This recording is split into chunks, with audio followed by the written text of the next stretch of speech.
What the fuck? Where the hell am I? Leo just opened his eyes and looked at an unfamiliar ceiling.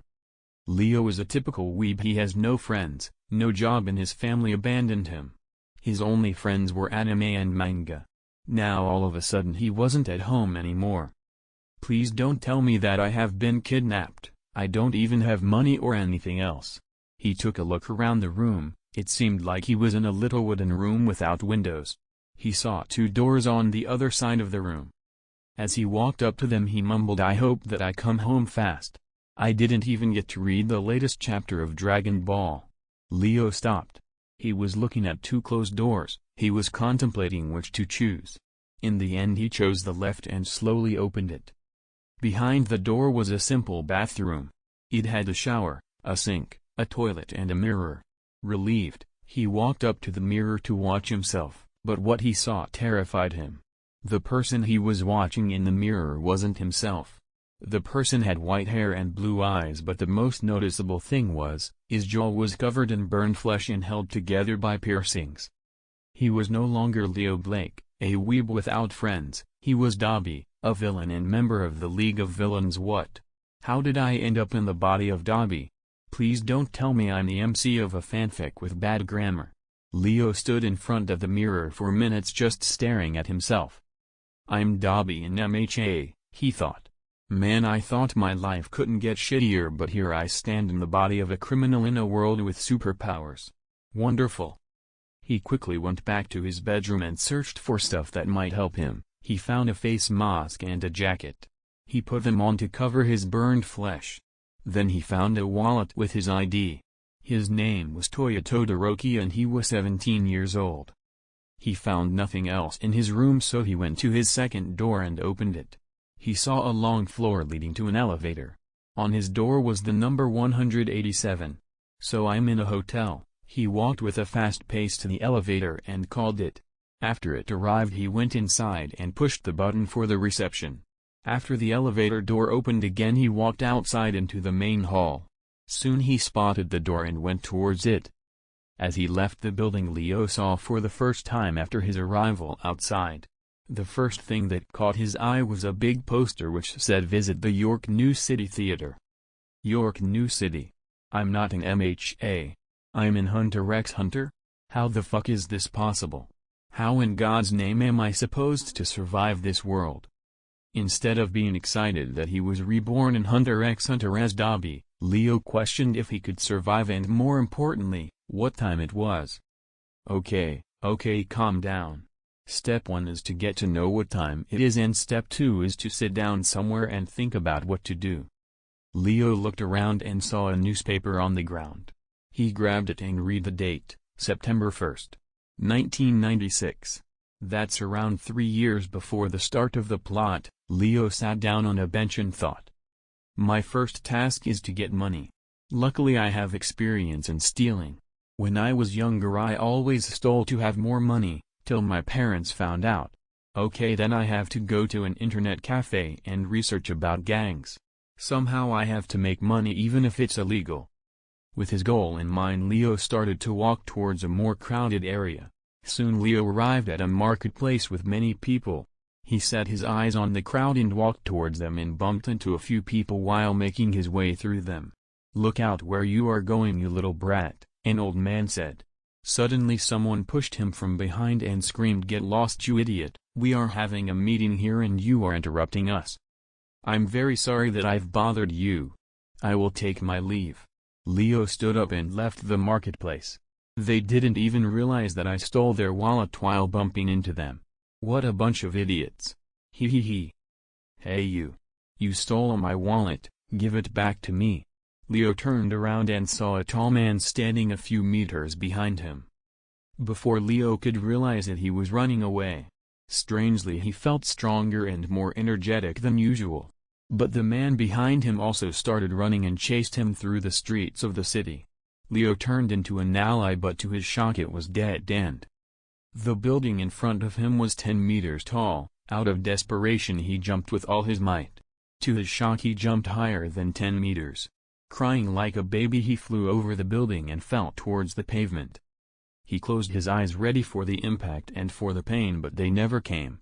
Opening his eyes, he saw that he was lying on the ground in a dark street. What the fuck just happened? How in God's name was I able to do that, let alone survive? Leo quickly got up and ran towards Main Street. My luck seems to be good today. On the other side of the street was an internet cafe. He made his way towards it and entered. He quickly found an empty computer and started searching. Okay. The northern outskirts of the city is a hotspot for criminals, and there is also a wood nearby. That's perfect. First I will sell the stolen phones, then I will go into the forest and experiment with the powers I've got. I want to know why I can jump so high and if Dabi's quirk works in this world. The last thing I'll do is to join the mafia or some kind of gang. With his plan in mind, he paid and then left the cafe.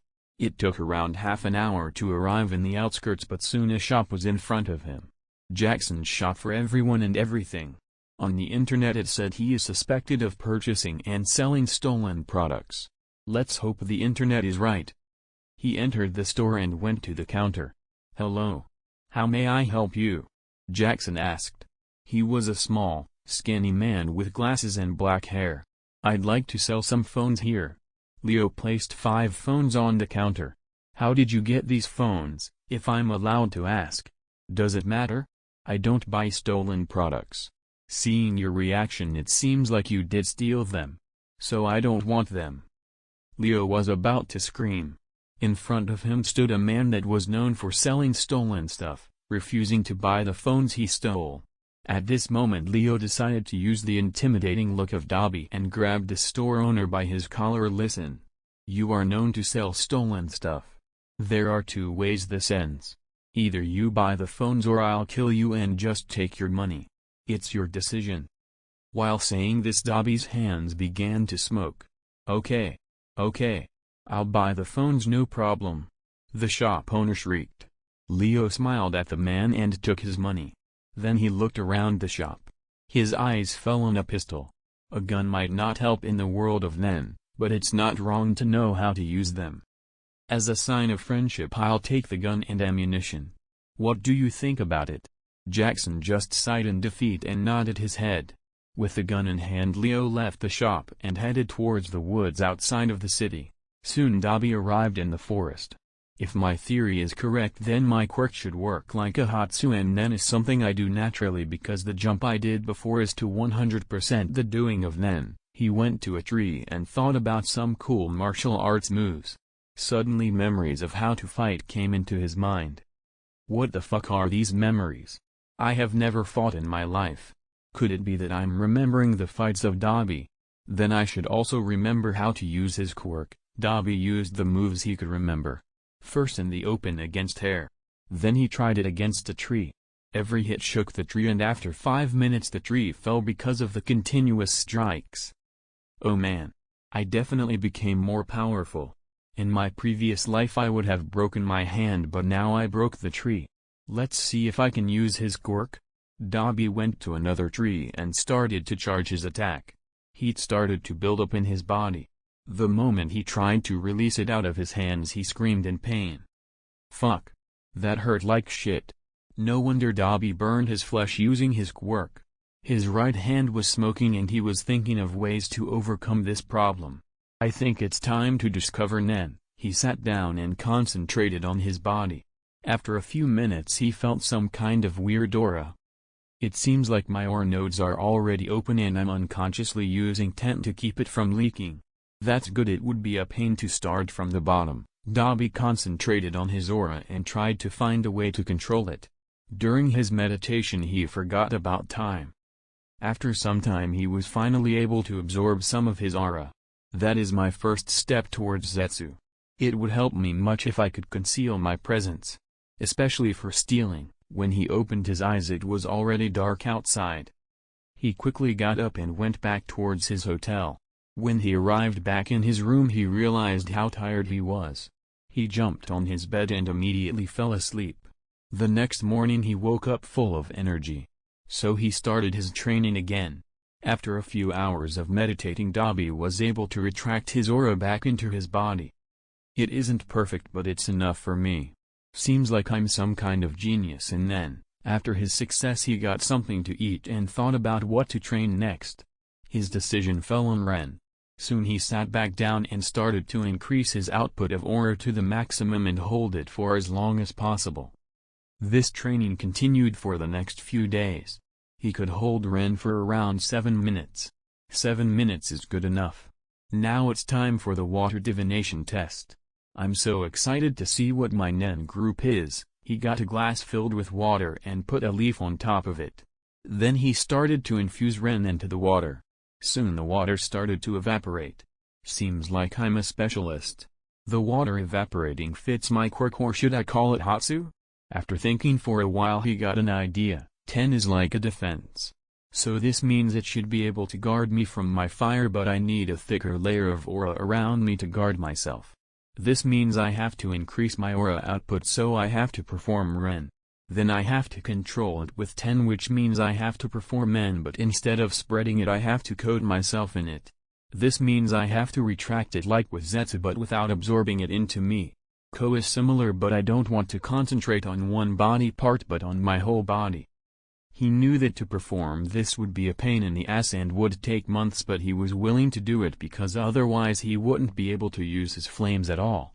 2 months have gone by since the 6th.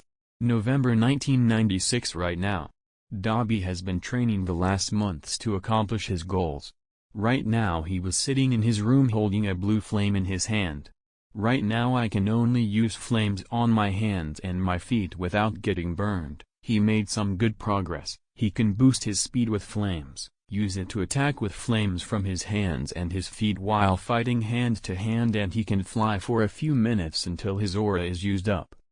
With his idea he was able to increase his defense around his arms and legs and still maintain his 10 defense. Right now he was watching the flame in his hand and thinking about what to do next. Last time he stole many phones, wallets and watches. The area where his hotel was became famous for these incidents and people were taking extra care. Not that it mattered. He came without them noticing him and left before they realized their wallet or phone was gone. He also made a name for himself in the criminal scene because of his talent in stealing. Yesterday the mafia made an offer for him to join them. It was the perfect opportunity because that was his plan since the beginning, making a name for himself in the criminal scene and joining the mafia. He didn't join right away because he didn't want to become some kind of delivery boy for drugs. Now the mafia knew that he was a good thief and would send him on missions. But of course the mafia wasn't his end goal. He set his eyes on an organization of criminals that had a lot to do with the plot of Hunter x Hunter, but these plans aren't important right now. Right now he made himself ready to meet some guy of the mafia who would bring him to their base. He left the hotel and saw a black car on the other side of the street. He went to the car and knocked on the window. The person lowered the window and asked, "Are you Dabi?"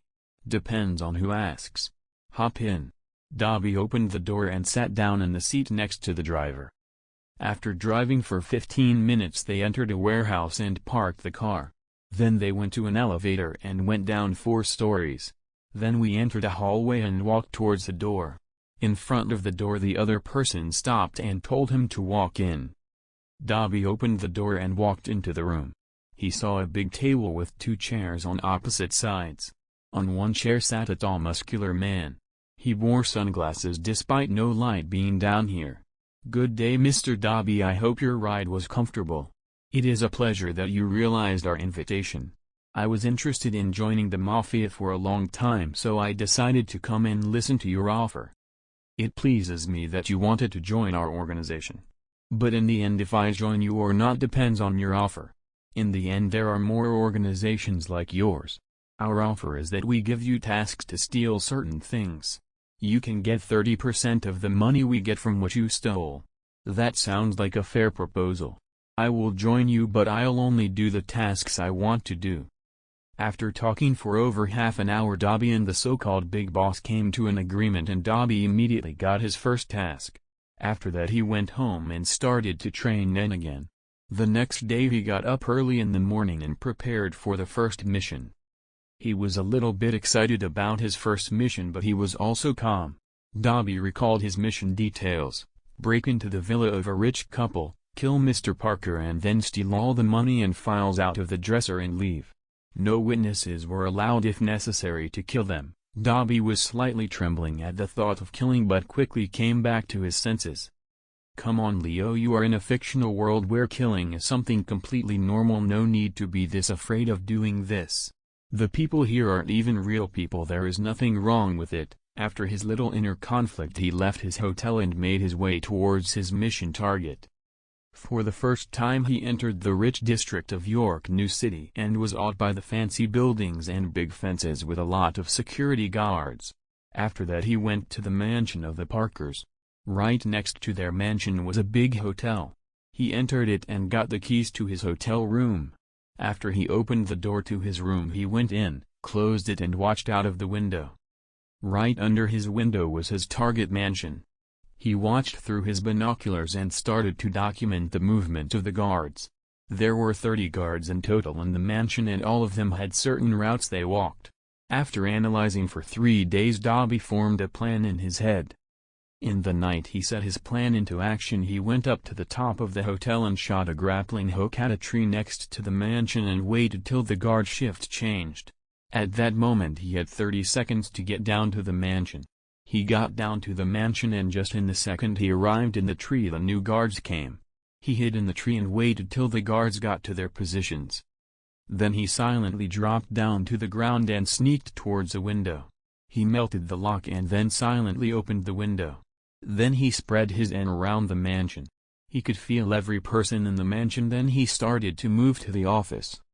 Like every day Mr. Parker was still in his office checking some documents. Dabi waited in front of the door till Parker opened his dresser and then he sneaked in and shot Mr. Parker with a silenced pistol. He caught the corpse before it fell to the floor to not make a sound. He took out the bags he prepared beforehand and stored everything from the dresser in it. Then he sneaked out of the office towards the toilet. He opened the toilet window and climbed through it. At the back of the house he melted the fence and slipped through it. At this moment Dabi heard a scream behind him. Mrs. Parker just found Mr. Parker. Dabi quickly ran away. He arrived at the base when it was 2 a.m. in the morning. He quickly went to the big boss and reported about his mission. Then he took his money and left. The next morning he read that Mr. Parker had been killed in the newspaper. Dabi couldn't help but smile a little. He made his first major steps towards his goal in this world. Join the Phantom Group. Over the next 2 months Dabi had many missions but none of them were hard. Some thief stuff. In this time his name became known in the scene. He was one of the best in what he was doing. In fact he was so good that many different organizations wanted his help, but of course he was working for the York New City Mafia. Today was the 4th. In January 1997 he got a mission. He had to steal from a politician who had important information about the big boss. It was pretty normal, but at that time he didn't know who he would meet on this mission. Dabi was on the way to his mission to steal the information about the big boss from the politician. During his train ride he read the mission details. Mission type, information gathering. Target, Leon Fry, politician. Mission details, the politician Leon Fry stole information of the crimes of the big boss and wants to use it to bring down the York New City Mafia. The mission is to get the files with the crimes back. Important is that no one should see you and you are not allowed to kill anyone. Why do they especially say that I shouldn't kill anyone? I mean, it's not like I want to kill them. Who knows, I don't care. Soon the train arrived at its destination and Dabi got off the train and went towards his hotel. In his way he looked around. He was in a pretty small town. The tallest building was the hotel and the main road led to a big mansion where his target was. Dabi was wearing a face mask to cover his jaw and a hoodie to cover his white hair. On his way he passed many people, but one person gathered all his attention. This person had long black hair and black eyes. If his memories weren't betraying him, this person was Illumi Zoldyck, one member of the famous assassin family and the first canon character he encountered. What is he doing here? There is only one person in this town that could be important enough to be assassinated by a Zoldyck. The politician whose name I can't remember. If he kills him I could use the chaos to steal the information. Yeah, that would be a good plan. He decided to watch Illumi and see if he would try to kill the politician or if he was here for another reason. The next few days he observed Illumi and the house of the politician. After 2 days Illumi finally made his move and attacked the mansion of the politician. Dabi initially expected Illumi to attack stealthy, but instead he just attacked the mansion head-on. After he attacked, Dabi just walked through the front gate of the mansion. There was no one to stop him, they all were dead. He heard some fighting in the mansion and went towards it. Soon he arrived in the office where Illumi was killing the last few guards and then attacked the politician. While this was playing out, Dabi went to the safe and cracked it, taking out all the files of his boss. As he was about to leave, he heard a voice behind him. POV Illumi. After I finished my work I was about to leave, but when I turned around I saw a person who was about to leave. Not only was this person able to sneak up on me, he also just turned his back on me as if I was no threat at all. Either this person was extremely skilled or extremely dumb. POV 3 person. Who are you and what do you want here? Well, you know my job was to retrieve this information. I just thought I would take after you killed everyone. As to what my name is, people call me Dabi. At this moment Illumi decided to attack. He quickly closed the distance between the two of them and tried to knock Dabi out with an uppercut. But Dabi, thanks to Nen, was able to easily evade the strike and with a quick kick swept the legs under Illumi away. Listen man, I don't want to fight. I only need those files, so I would appreciate it if you would leave me be and just go back wherever you came from. Illumi ignored this warning and quickly got back up to his feet and attacked with a straight punch to the face. Dabi easily caught his fist and pulled him closer. It seems like Illumi hasn't learned Nen yet. This means I can give him a proper scare. Dabi was looking right in the eyes. Then he used his Ren and concentrated his killing intent right on Illumi, scaring the shit out of him. Finally he gave Illumi a punch infused with a little Nen. When he saw that Illumi wasn't moving he just left. I hope I didn't kill him. That would suck. POV Illumi. I was running away from the mansion at my fastest speed. What kind of monster was that? The last time I felt so scared was when I failed a mission and my father looked at me with his killing intent. He just knocked me out with one punch. I never felt so outmatched before. Soon I arrived at our mansion and went towards the living room to give my report. Hello father, I've returned from my mission in Zenith Town, name of the little town. Without looking at me Silva answered, was it a success? I killed the target and left almost no witnesses. Almost? Who survived? I quickly told him the story of how this Dabi guy was able to sneak up on me and beat like I was just an amateur. Silva looked at me and said, Illumi, it's time that you learn something important. POV Dabi. I was sitting in the train bored out of my mind. So I decided to do the only logical thing, I read the file about my boss. I have to know what kind of person I'm working for, but what I read disgusted me. In the report stout that my boss was a pedophile pig who has raped more than 30 underage girls. If I know one thing, it is that even in the criminal circle everybody hates pedophile people. I was looking through the other pages when I found a card that said his address, phone number and name. Wilson Fisk, living at Private Drive number 4, a plan started to form in my head. I hate unnecessary killing, but no one would complain when I would make this world a better place and kill the pedophile crime boss Wilson Fisk. I know exactly what to do. After I arrived back in York New City I immediately went to the base to hand over the files. As I entered the office Fisk was looking at me with a happy expression. So you have completed your mission. Did everything go as planned or were there any slip-ups? Something unexpected happened. An assassin from the Zoldyck family killed everybody in the mansion, including the politician. After he was gone I just sneaked in and retrieved the file. I handed him the file. After quickly looking through everything Fisk signaled to me that I could go. So I got up and left the base. But instead of heading to my hotel I went somewhere else. POV 3 person. Wilson Fisk was a happy man. He just retrieved the informations about his crimes that were stolen by a politician, and on top of that the politician was assassinated by Zoldyck. He didn't want to kill the politician because he was afraid that someone would find out what he had done, but all his problems were solved by himself. When he reached his house, he opened his door. As soon as he entered, he saw blood on the floor and 2 dead guards. Afraid, he turned around and tried to open the door, but he couldn't. Suddenly a voice rang out. "Please sit down, Mr. Fisk." Fisk immediately recognized the voice. "What is happening here, Dabi?" "When I was on my train ride back to the city, I was pretty bored. So I decided to read the file about you. What I saw shocked me. I would have never imagined that my boss was a pedophile pig." Fisk was getting angry at Dabi. He was about to attack, but the former pulled out a gun and said, "As I said before, please sit down." Fisk was now afraid again. He looked Dabi in the eyes. "What do you want?" "I can give everything: money, women, power." "I'm not like you, Fisk. My plan was to kill you after you couldn't benefit me anymore, but it seems like you have to do it earlier. Please don't." A shot rang out through the night. Dabi left the house and disappeared in the night with an unknown goal. 5 men of the mafia were running to the residence of the big boss because they hadn't heard anything from him the whole last day. When they reached the door, they opened it. What they saw hit them hard. On the ground were 2 dead guards, and next to them sat their boss with a bullet hole in the head. Next to him was a letter. One of the thugs took it and read out loud. "After discovering that our boss was a pedophile pig, I decided to take mercy into my own hands and kill him.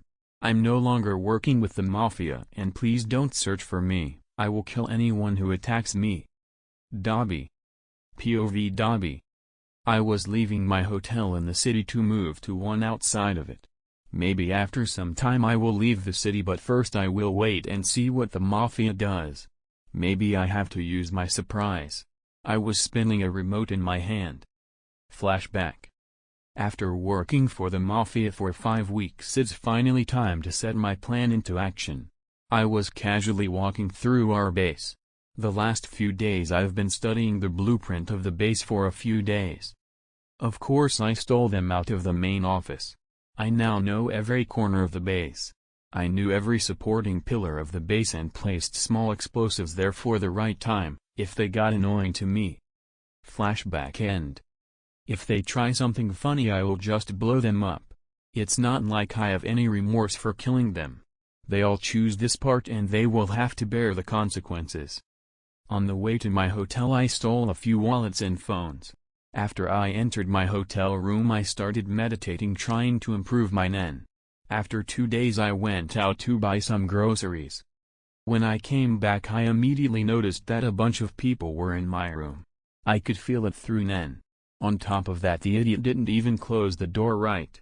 I cautiously opened the door and immediately dodged some bullets. I hid beside the door and waited until my attacker came out. As soon as I saw his gun, I grabbed it and ripped it out of his hand.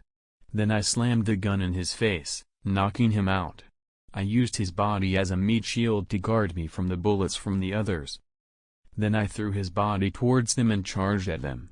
In close combat they couldn't use their guns because they had no time to aim. None of them was proficient in nen, so they were no match for me. I didn't hold back and crushed their heads with my fists. Soon there was only one opponent left alive. I decided to just knock him out so that he could live on to tell the tale. After that I jumped out of the window. As soon as they left through the window, police were running out of the elevator, but all they found were 6 dead bodies and 1 knocked out guy. 2 hours later I was sitting in a cafe with his phone and the remote in my hands. I typed the number of the right-hand man of Fisk and called. "Hello, who is it?" "Hello Dennis, how is business going?" "Dabi. What do you want?" "I told you to leave me alone, but you neglected my goodwill, so now it's time you get what you deserve. See you in hell." With these words I pushed the red button on my remote. You could hear the explosion in the distance. With this move I decided to leave York New City and focus on my goal. After I left York New, I decided to visit Heaven's Arena to have a little fun. I boarded an aircraft and started my 2-day journey towards my destination. I noticed many shady figures on the way to my cabin. I was lucky to get a place on the flight because I was so late. Because of that, I had to live in the lower parts of the aircraft where all the poor people and thugs were. I was like a dog amongst cats down here. I had nice clothes and a suitcase that looked expensive, stealing the attention of everyone. Of course this was intentional. Either the thugs attacked or they left me alone. If they left me alone I will just focus on my nen, and if they attack me, I can train my hand-to-hand fighting capabilities. I entered my room and sat on my bed cross-legged and started to meditate. In the last months I made good progress in my nen. I was able to hold my nen for 30 minutes. My special technique to save my body from my flame also evolved. I was able to set my whole body on flames for a couple of minutes. And I could use large-scale fire attacks. A knock on the door broke my train of thought. Before I answered the door I went to my suitcase and took the knives out of it. I prepared them for a close-quarter fight to not have to rely on my fists. When I opened the door the person in front of me tried to grab me. But I quickly stabbed him in the throat before he could reach me. I stepped over his body and turned to the right. There were a few dozen people. They were armed with barrels, bolts and knives. I asked calmly, "What do you want from me?" "We want your money." One of the thugs stuttered. "Then come and get it." Insert old boy corridor fight scene here. Some of them started to rush at me. I quickly ducked under a jab of one and stabbed him in the back of the head. Then I spun around, sliced through the throat of another. I blocked an incoming knife with my left hand and stabbed my attacker in the stomach. I twisted the blade and gripped it in a backhand hold.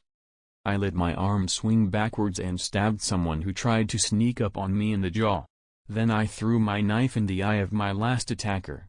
He fell to the ground. I calmly walked up to him and removed the knife from his face. It's time to use my new technique. I concentrated my men on both knives and then lit them up with my flames. I destroyed many knives in my attempts to perform this technique. Today was the first time I would try this in battle. I didn't wait till they charged at me. Instead I charged at them. My knife went through them like they were butter. Every second the remaining thugs looked more and more terrified.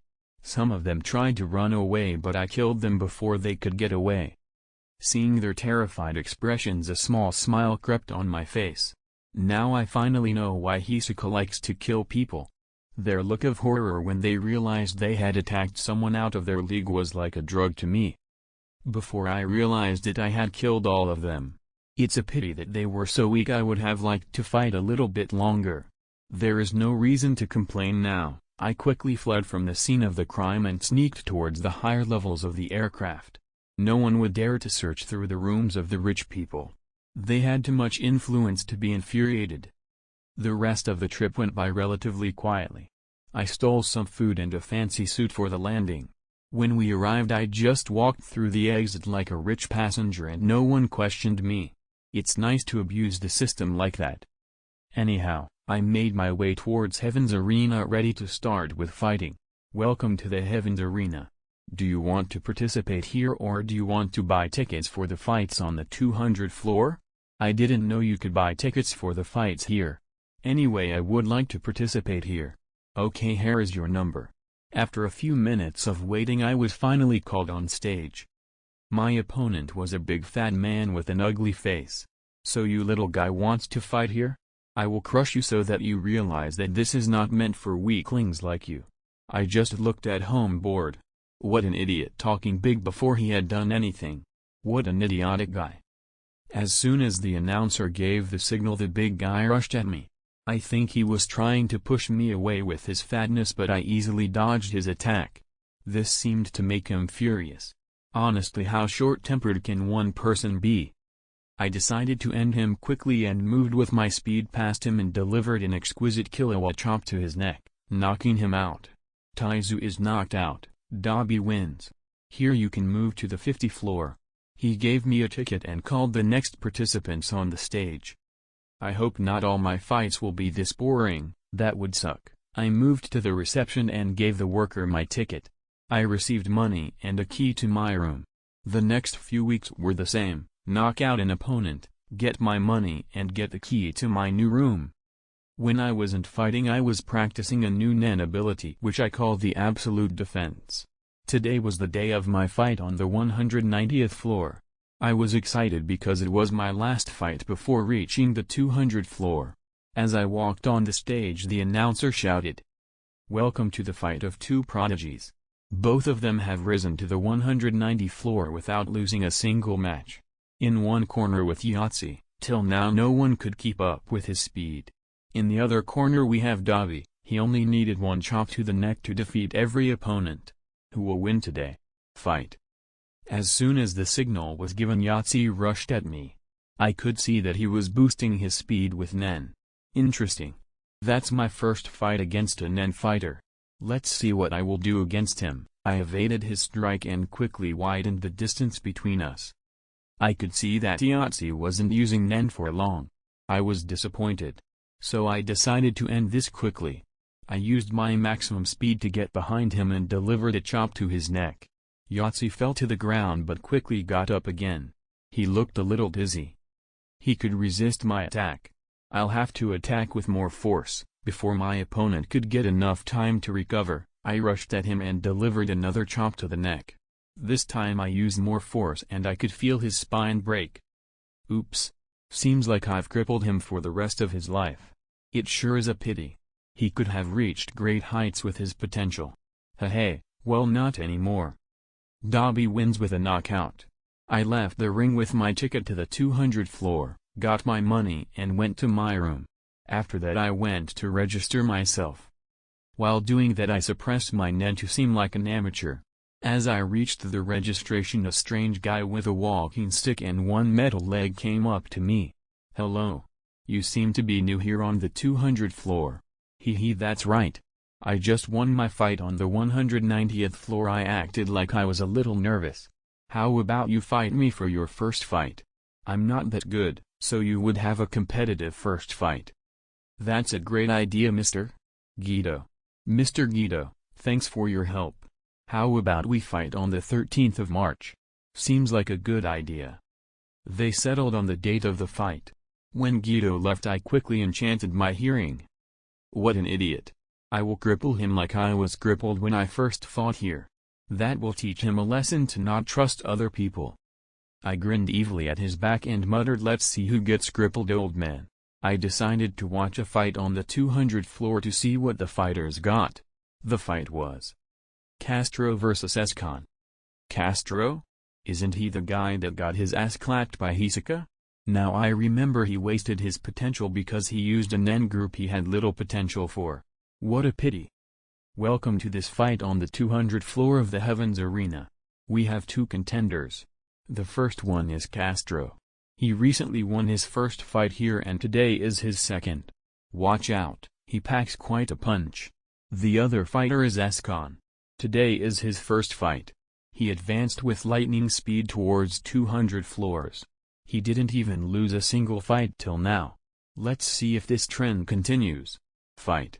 Both rushed at each other and exchanged Nen-infused hits. It seems like both of them would rather talk with their fists than with their move. The exchange was over in a few seconds with Castro sliding back a few meters. Castro hadn't evolved his double ganger technique yet, so he had to rely on his fists. Clean hit. 1 point for HxH. Castro seemed a little bit pissed and decided to take the fight up another notch. He now was faster and his strikes were stronger. HxH had difficulties keeping. Soon his defense crumbled and Castro delivered a hit to the head, probably crushing the skull of his opponent. You can see the difference between fights here and on the lower levels. It was faster and the hits seemed harder. I'm so excited for my fight. I was training for my first fight. I decided to only show my ability to ignite my daggers with flames. It would be enough, and it's never wrong to have a joker up your sleeve. Soon the 13th of March arrived and I was so ready to fight. I've waited so long for this fight. Let's see what you got, Guido. Ladies and gentlemen, welcome to the next fight here on the 200 floor. One contender is Guido. He got crippled after in his first match. Till then he fights newcomers as some sort of weird revenge. I struggled hard to not laugh. I paid the announcer to say these exact things. The other contender is Dabi. He knocked every of his matches and ended with a straight knockout. Let's see who wins today. Fight. Guido, who was furious after the announcer ended his speech, immediately attacked. He released his Beyblades with his nen. First I decided to dodge them, but soon there was nowhere to go. I could literally smell the smile under his mask. I decided to show off a little. I infused my arm with nen. When the next Beyblade flew at me, I punched it with all my force and easily overpowered it. The Beyblade flew with unimaginable force in the direction of Guido. He was barely able to dodge it. Let's take this fight up a notch. I brought out my daggers and lit them up. Then I started to cut through his attacks. One attack after another was rendered useless as I slowly advanced towards him. I could see that his body was shaking. I can't kill him. Gon will fight him in the plot. I will just beat. Your weakness is disappointing. I thought you would do better. With these words I knocked him out. I turned around and left the cheering crowd behind. Such a shame. I thought I could get a good fight here. It seems like my search for the Phantom Troop shall begin today. I left the Heavens Arena and boarded a ship. This time I booked a suite on the highest floor where the rich people were. Let's see how long it will take me to find them.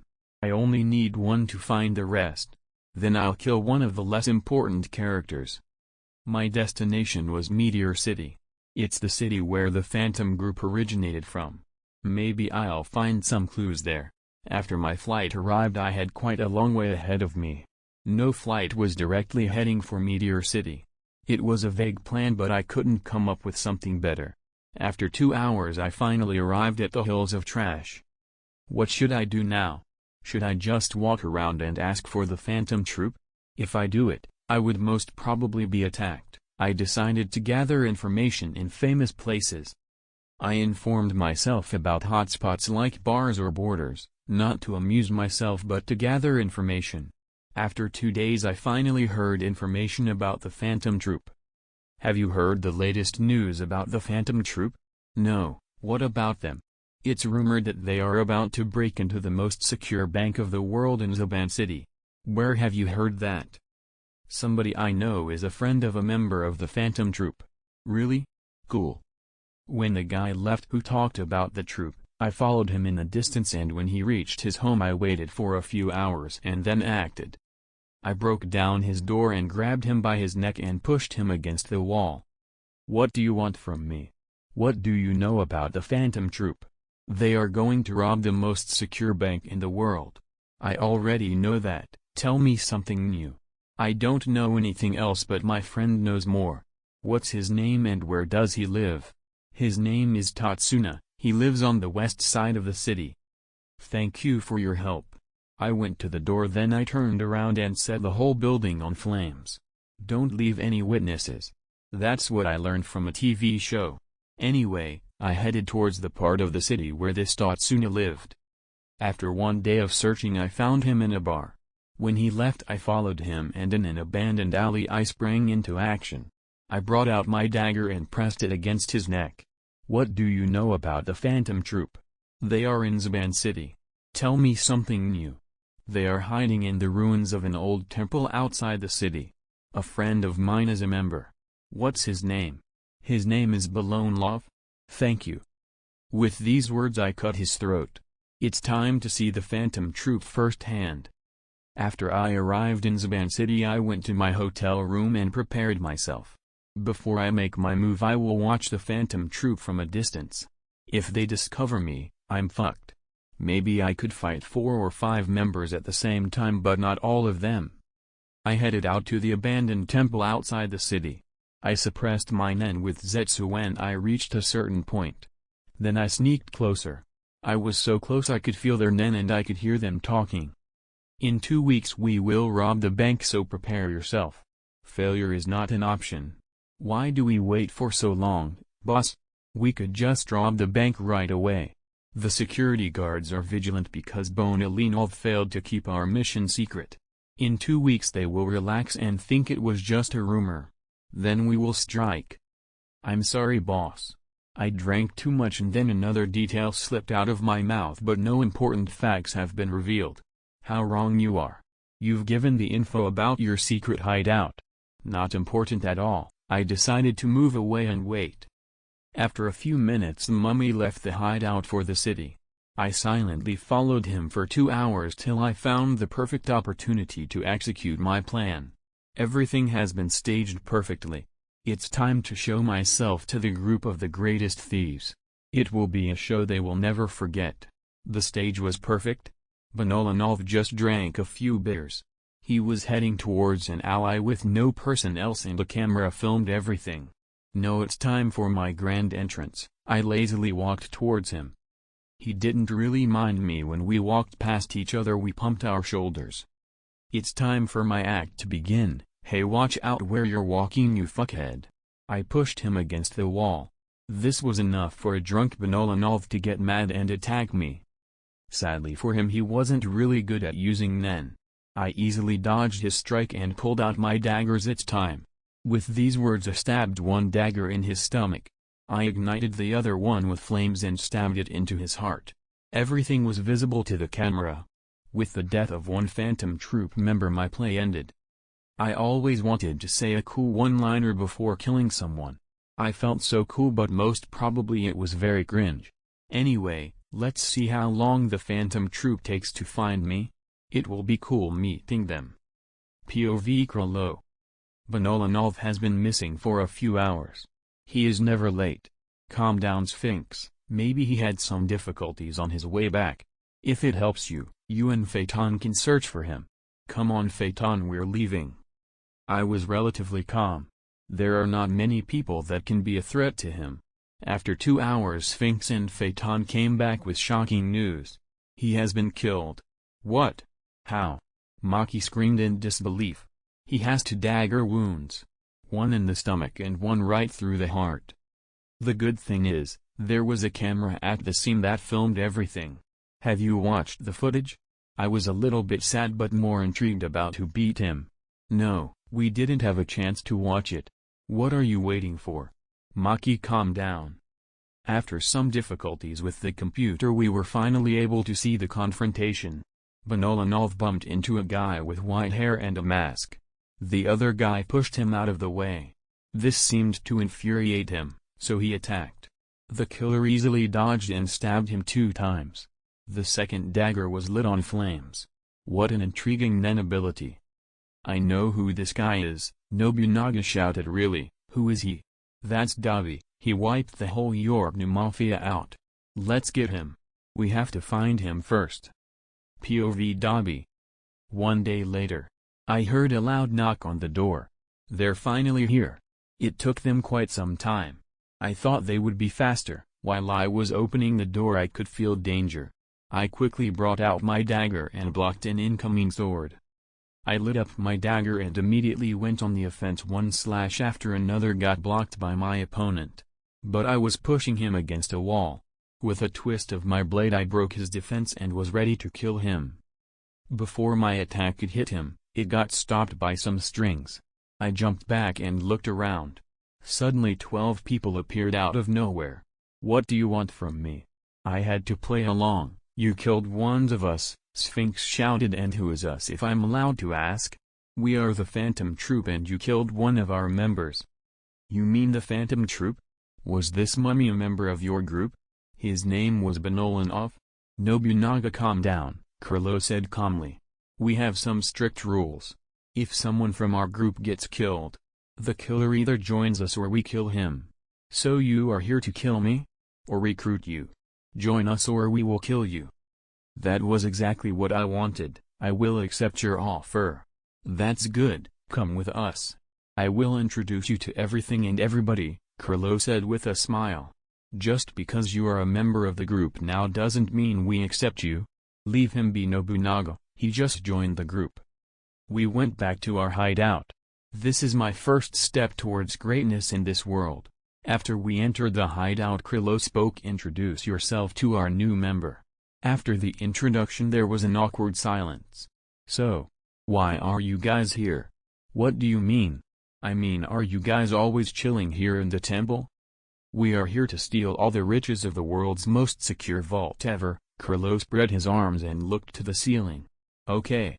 So what's your plan? What do you mean? We will walk through the front door, kill everyone, break open the safe, Steal everything and then run away. Really? That's your plan? That's not at all ecstatic. What is ecstatic in your perspective? It should be something that people talk about in 100 years. We will be long gone before they even realize their vault is empty. They open their vault and they will ask themselves the question, how did this happen? It will be something legendary. Everybody can massacre a few bank employees. This should be something special. Sphinx looked at me with a raised eyebrow. How do you plan on doing that? I don't know yet. Give me 3 days and come up with a great plan. Okay. If you don't have a good plan, we will go with the original plan. I left the temple and went towards the city. I sat at a cafe nearby the bank and spread my end to hear as many conversations as possible. After some time I heard something interesting. The bank needs new security guards. Really? Yeah, we got 2 recommendations from a bank in York New. Their letter should come in 4 days. Okay, I'm looking forward to 2 new colleagues. Then I heard an old couple talking. I would love to go on holiday. Yeah, but we got no money. If we win this lottery, you can always participate in our holiday. I quickly checked 1 or 2 details. That is all I need. A plan was building in my mind. With a plan in mind I went back to the hideout. You are already back. Have you already given up on a new plan? No, Nobunaga. I have a plan I want to propose to you all. After everyone assembled I started talking. I gathered information for my plan. Currently the bank we are targeting is in search of 2 new security guards. They got a recommendation from another bank. I know where and when the documents and guards arrive.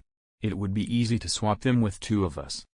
Furthermore, an old couple has a small house next to the bank. They want to go on holiday and therefore always participate in the lottery. I already infiltrated the company that sells these lottery tickets. It's easy.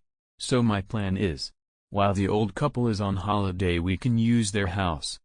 My plan is, 2 of us will pose as the security guards. Then they will hack into the system and enter an appointment for a cleaning company. Then 2 of us will pretend to be the workers and we will empty the vault while cleaning. Cordopi will copy the riches and we will get them to the bathroom. There is a window in the bathroom facing the backyard of the house of the old couple. There the rest of us will wait and bring the stolen stuff to our hideout. That is a good plan. Thank you, leader. The question is, who will pose as security guards? Nobunaga was still not pleased with the plan. I had Maki and Sphinx in my mind. And why not you? I took off my mask so everybody could see my jaw. They will not accept me. I look suspicious, don't you think? Oh man. Who fucked with your face like that? Thank you for your kind words, Omokage.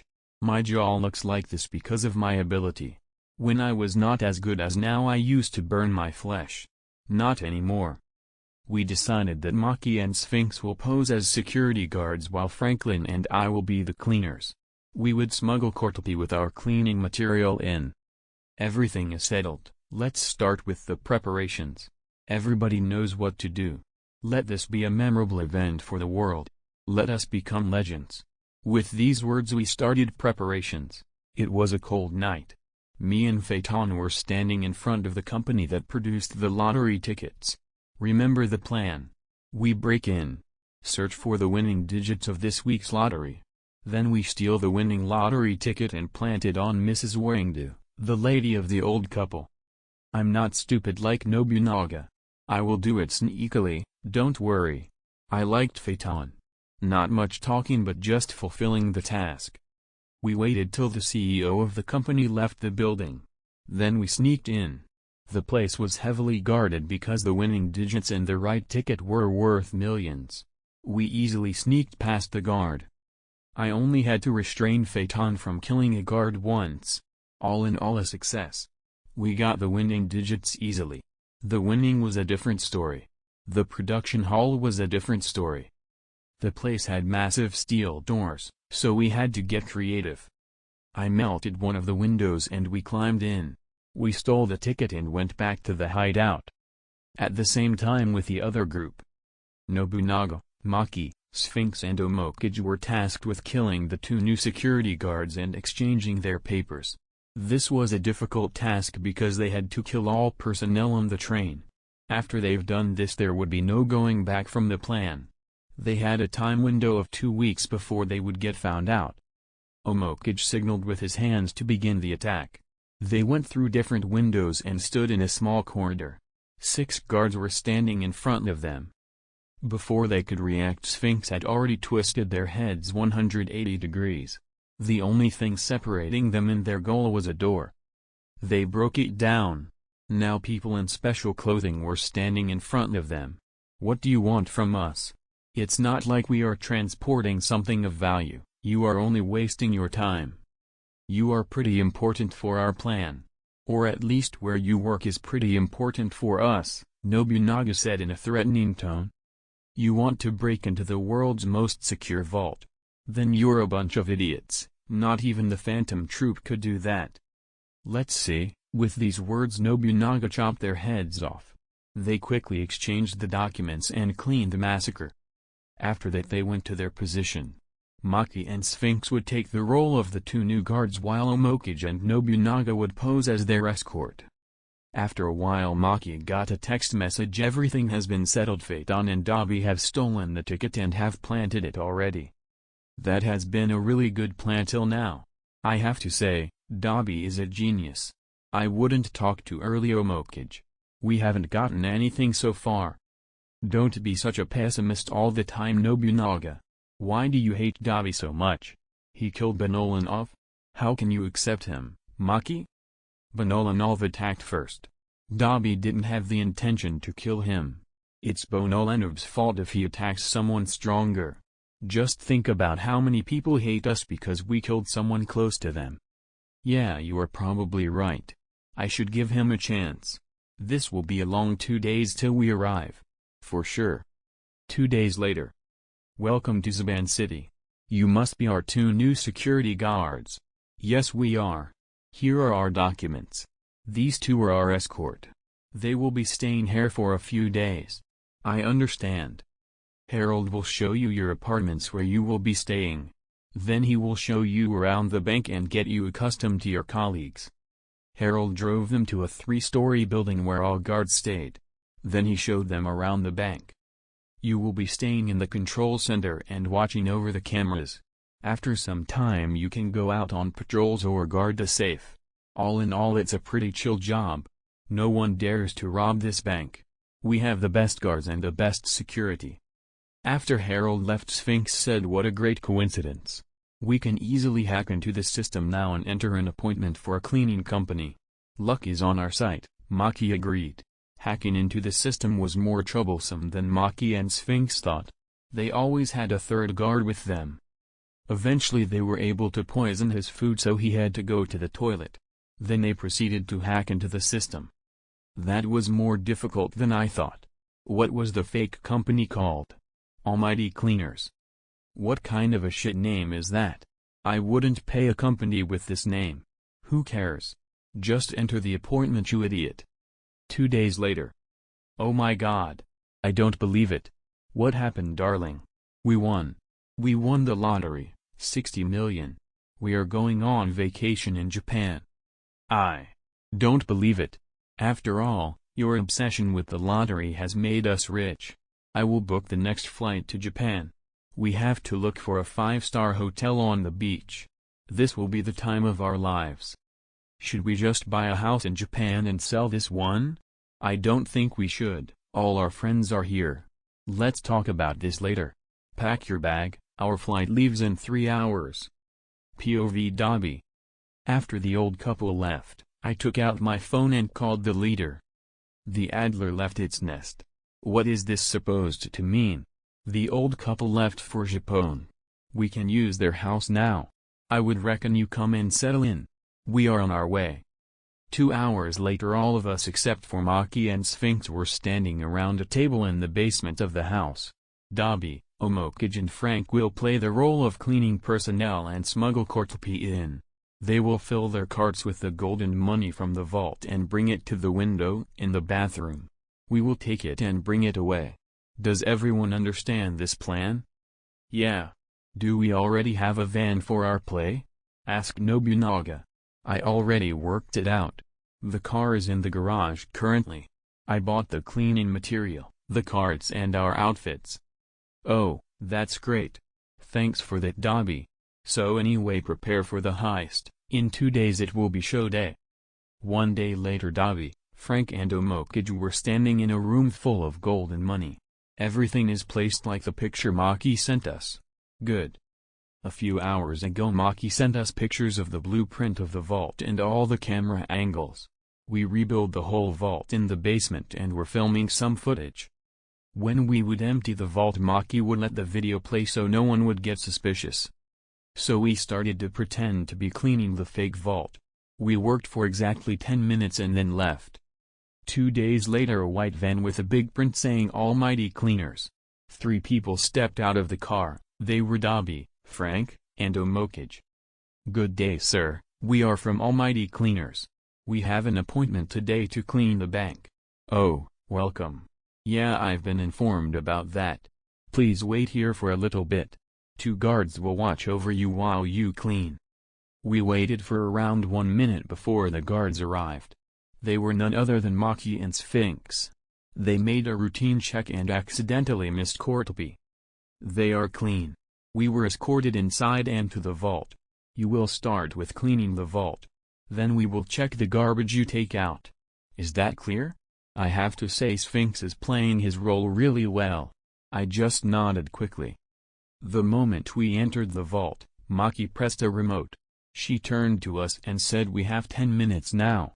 I started a timer on my watch. We started our work. First we would bring everything to Courtopy so he can copy it. We emptied the whole vault after 7 minutes. Then we started to really clean the vault. After 10 minutes Maki stopped the video and the guards in the control center saw a live video again. Maki and Sphinx pretended to check our carts and signaled the cameras that everything was okay. After the vault we went to the toilets. There were no cameras for obvious reasons. They had to trust Maki and Sphinx, but they had no reasons not to trust them. I went to the window and opened it. Then I melted the bars in front of it. On the other side Pakunoda, Shanark, Phaeton and Nobunaga were already waiting. There are you finally. We have waited for you. Don't complain, Nobunaga, help us. We gave them all the money and all the gold through the window.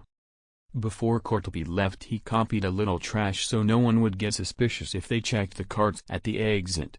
Then he left through the window.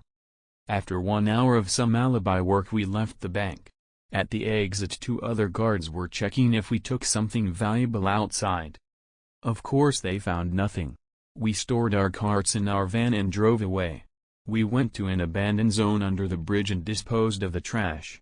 We removed the print on the van and removed the white foiling from the van and revealed the green livery. We drove back to the base and parked the car in the garage where the others were waiting. Sphinx and Maki will leave tonight. We are going to load everything on the van and leave for the temple, Kurlo announced. After we loaded all the things on the van, Frank and I were driving the van to the temple while the others were going by foot. After we arrived at the temple I could confidently say, the heist was a super success.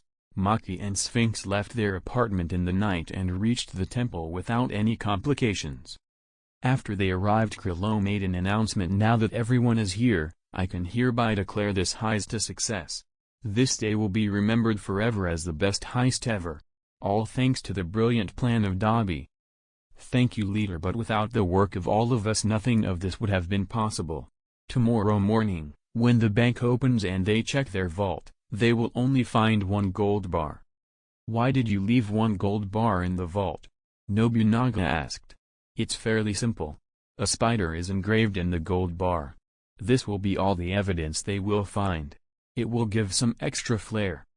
What's the name of the cleaning company? Almighty Cleaners, come on. Well, it's a reference, you wouldn't understand it. After a few more minutes of small talk between me and various other members, Kurlo spoke up again. Sadly, Ubagin and Shizuku can't be with us due to personal reasons. But nonetheless, Dabi has proven himself to be worthy of joining the Phantom Troop. Now it's time for you to get a spider tattoo. I have thought a lot about where to put the tattoo, and I decided on the spot where Ban has his fox burn mark. It was a little bit painful, but all in all it was okay. I am an official member of the Phantom Troupe from now on. I have taken my first step towards greatness. It didn't even take 2 hours before Krilo sold all the gold to the Mafia. Every one of us got 5 billion jenny. I planned to buy a house with this money. It was time to say goodbye to my fellow team members. We parted our ways and would meet each other for the next heist or arrange meetings with other members. The next day, Zaban City National Bank. Sosuke and Hinaya, the code names for Sphinx and Maki, didn't show up for work and weren't at home either. No one knew where they were. Except for 2 missing guards, the morning routine was the same as ever, till the phone of the director rang to deliver bad news. I hope this is important, otherwise I will fire you for interrupting my morning routine. Sir, it's really important. We are currently in the control center and there is a problem with the vault. What do you mean there is a problem with the vault? What happened? Well, the vault is empty. What? Close the bank. Get every guard down to the vault. I will meet you there. After everyone met in front of the vault, the guards opened it. When the director walked in, he nearly got a heart attack. The vault was empty except for 1 gold bar. What the hell happened? I want a list of everybody who entered the vault in the last week. I want all the video footage. Call the police immediately. They have to send their best investigators. Don't touch anything. Understood, sir. 30 minutes later, a bunch of police cars arrived at the bank.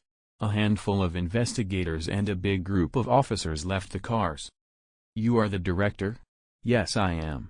What happened here?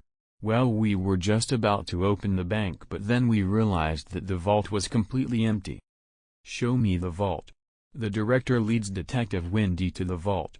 Windy went to the gold bar and immediately saw the spider engraved into it. He turned to an officer and said, "Call the Special Corps. We have to deal with the Phantom Troupe." Everyone was shocked. There were not many people who didn't know the Phantom Troupe. They were famous. After 2 weeks of non-stop investigation, the plan was completely discovered. The investigators had to say, it was the most brilliant plan they had ever seen, and it was executed perfectly.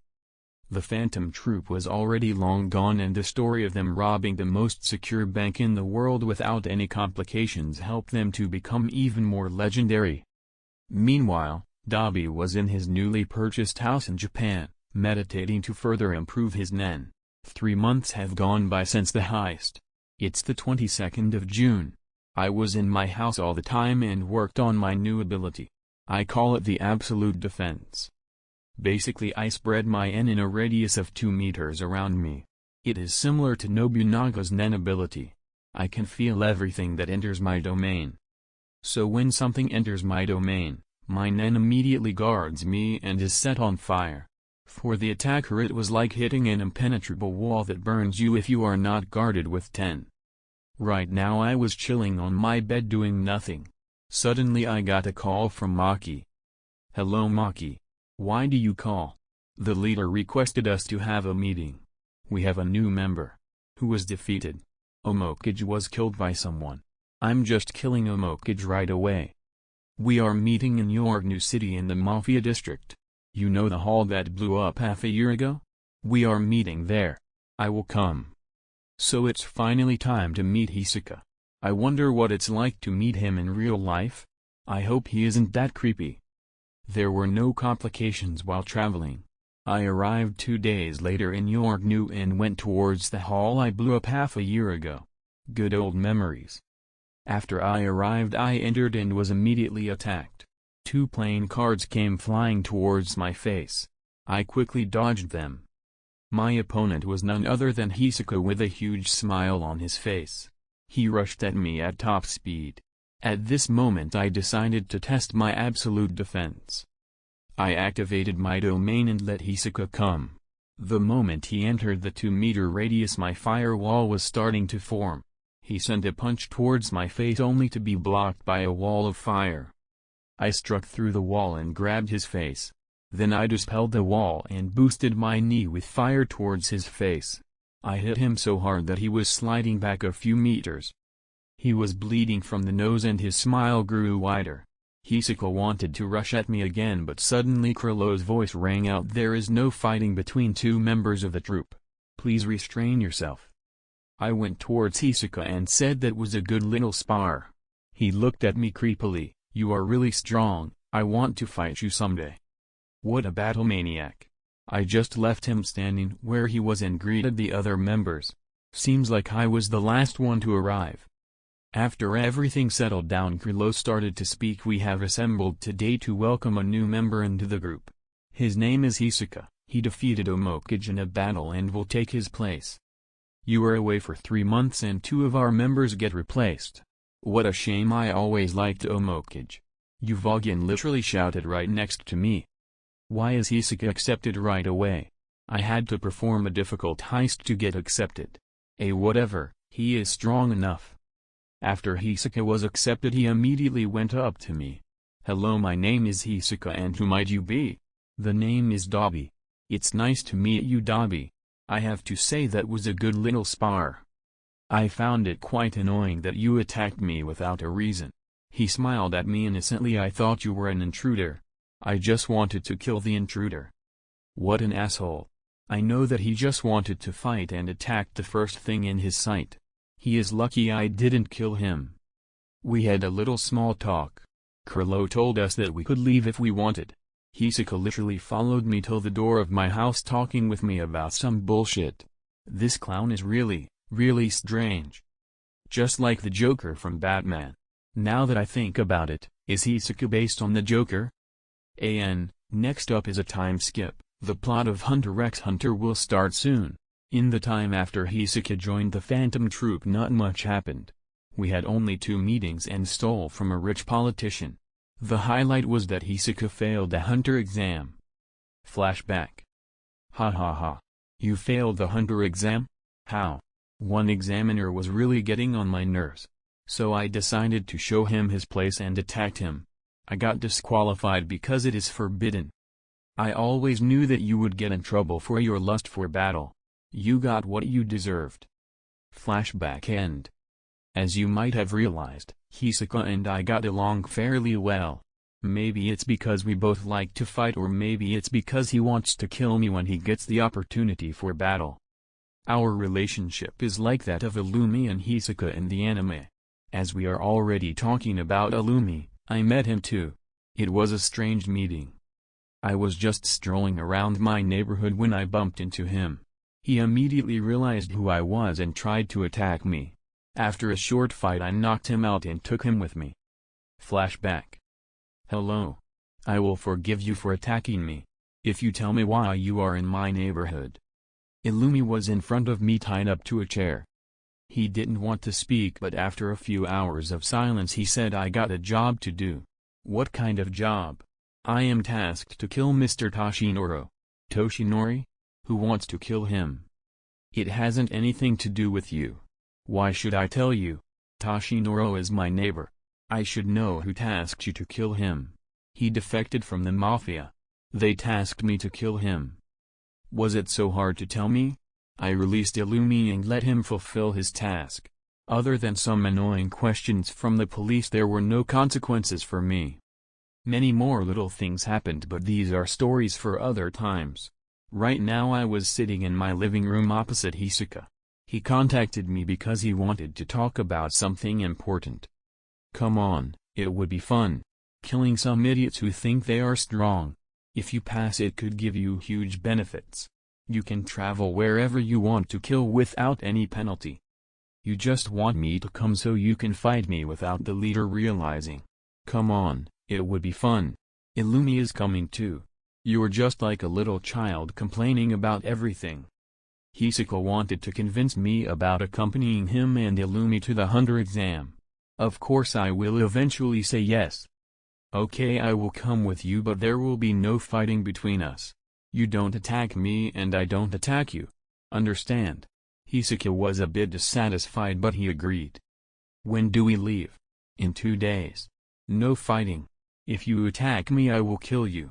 I would like to see you try. I'm so excited. I want to meet Gon. Killua, and Kurapika. Leorio is okay too, but he is a bit boring. I think I will be a mysterious character. I could fight Kurapika later on when he hunts down the Phantom Troop. I could go all out. Of course without killing him.